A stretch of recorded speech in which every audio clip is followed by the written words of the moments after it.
I've got a whole smattering of key things I want to get into. But, Gerald, I think you've hit on the heart of it here. If you see the internal Homeland Security training manuals, going back at least 3 years, it's gun owners, libertarians, Ron Paul supporters, Bob Barr supporters, organic gardeners, anybody who wants to be self-sufficient, anybody who's been warning about what we see historically unfolding, we're now the bad guys. And I do actually see, and I guess that's why you're now making this prediction, or concur with me that you've been seeing it, they're more and more saying, well, Ron Paul stands to gain from everything falling apart. You know, and it's his talk causing this. And I get emails saying, you know, you're the reason the markets are going down. No, it's not Jamie Dimon and Blankfein and Paulson and all these guys. It's not the trillions in derivatives and the trillions they've gotten in their $100 billion bonuses.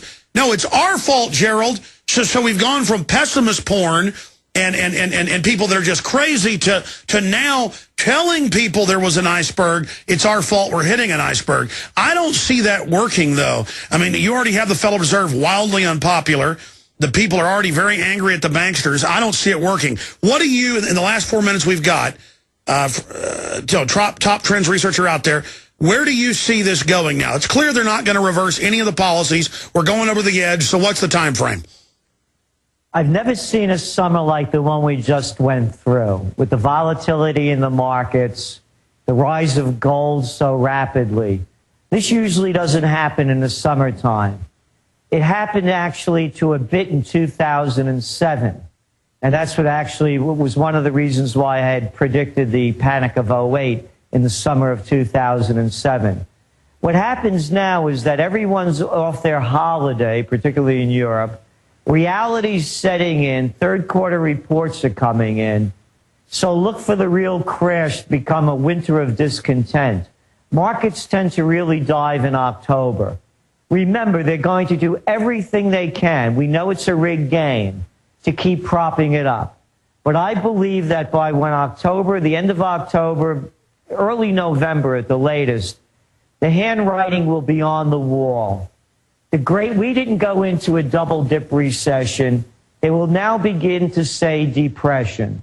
But again, there's so many wild cards. And the wild card to look at is the wild card of distraction. And that's going to come in the form, I believe, of something that they will label terror or war, some other fear and hysteria kind of moment to detract the people's attention away from the economic crisis.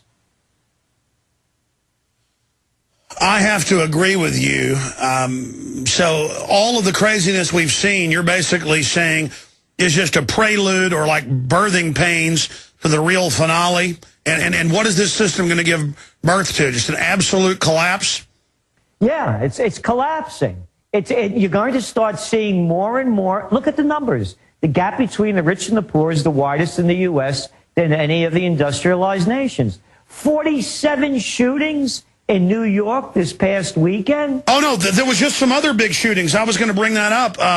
A building just got shot up in H&R Block. People are just getting desperate and going crazy.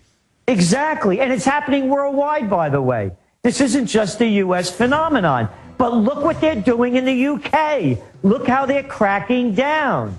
You know what, Gerald? That's what they're going to do everywhere. And that's what we're trying to say, Alex, is that the worse it gets, the harder they're going to crack down on us. And they'll blame, you know, the looters and the hooligans and none of the economic issues. The sheep will all clap their hands and look for protection. Trends Research. And they're going to do what they did in Europe. Trendsresearch.com. GERALD CELENTE.